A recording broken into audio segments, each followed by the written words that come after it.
1.3 billion people. 70% of those people actually use social media today, right? Facebook supposedly actually has the highest number of its users in India.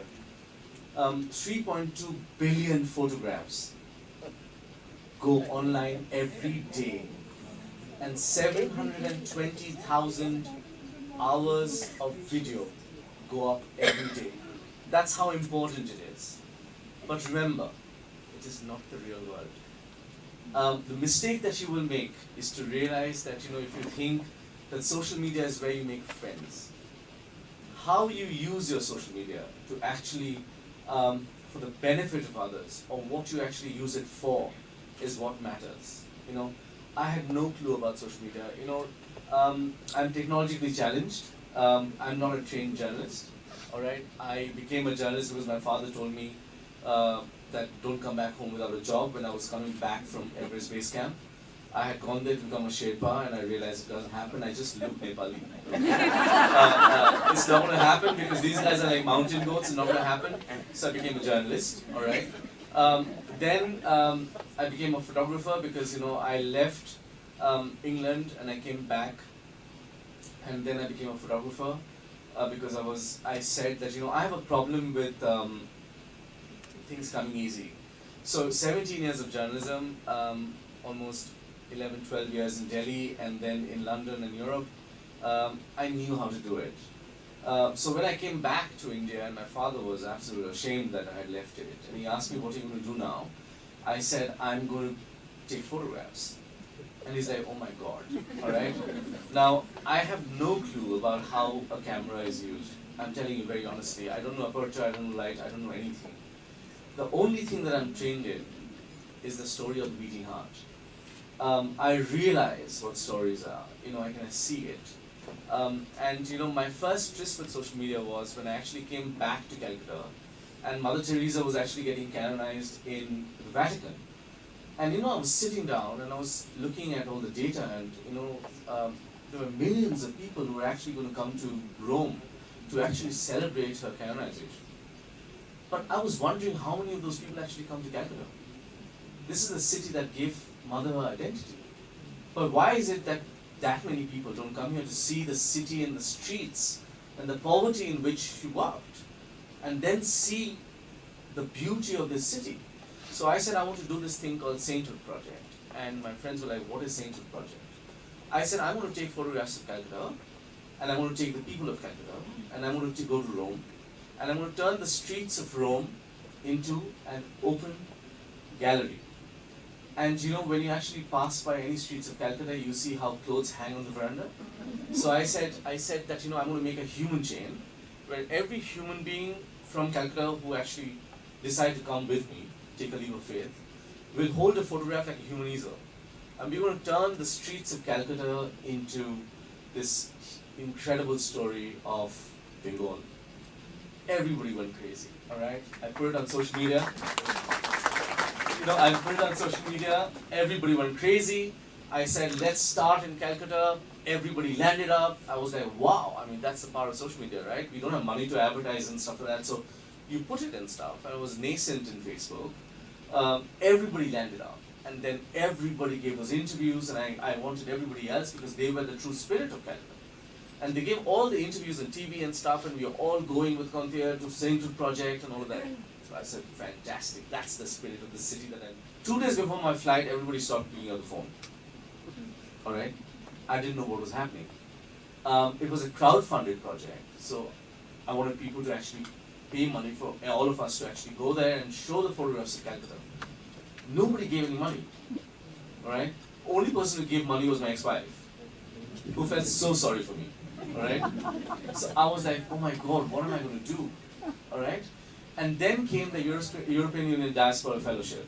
Brexit was going to happen. England was going to move away from Europe. Europe realized that, England and America have used that NRI power, and which Europe hasn't done. So I think Prime Minister Modi and the President of the European Union met in Brussels, and they decided to come up with the first European Union Diaspora Fellowship.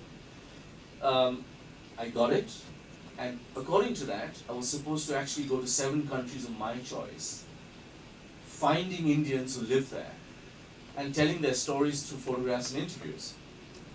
I was supposed to leave. Italy was not my, I was leaving for Italy for the Central Project, but it was not part of the 6 countries I'd chosen.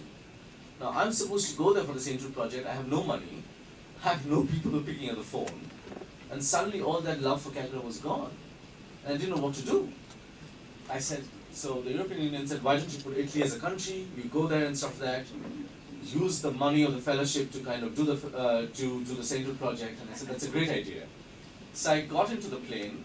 I had these 30 photographs in my suitcase and had only one pair of hands. Now how many photographs can I hold? So I was sitting in the plane and I was thinking, Kounteya, is this the first time you're going to lose? Right?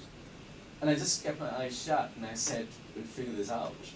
When I landed, I said, let me change the game. Let me do this fellowship first. If I do the fellowship first, I'll find the Indians who are here. Maybe they are going to be prouder of being away from home, and maybe they'll join in. And that's the hands I need.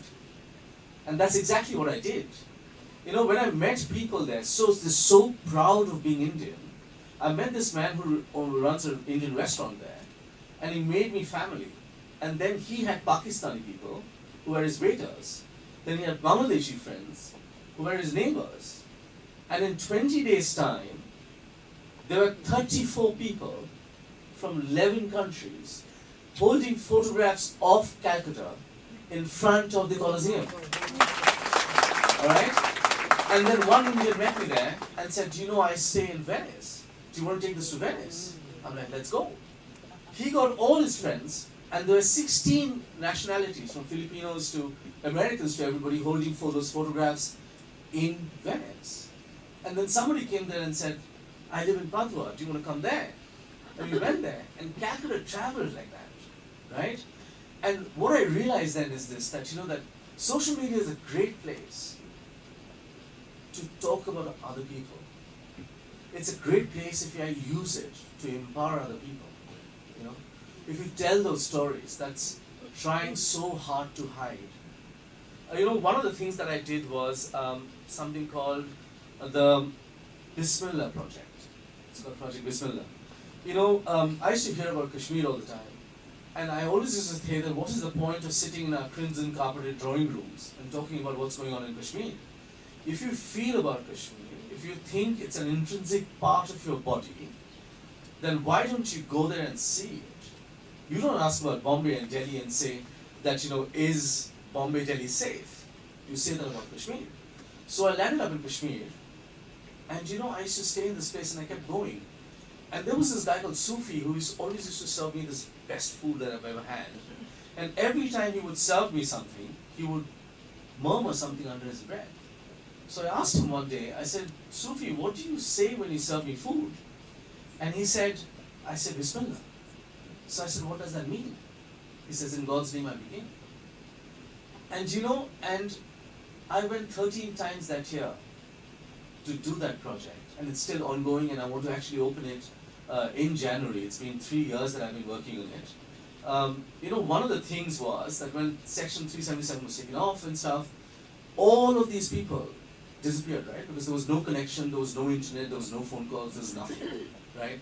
I was worried about my friends. Project Bismillah was getting on top of a car at -70 and telling a man to drive for 3 hours. It doesn't matter where you're going.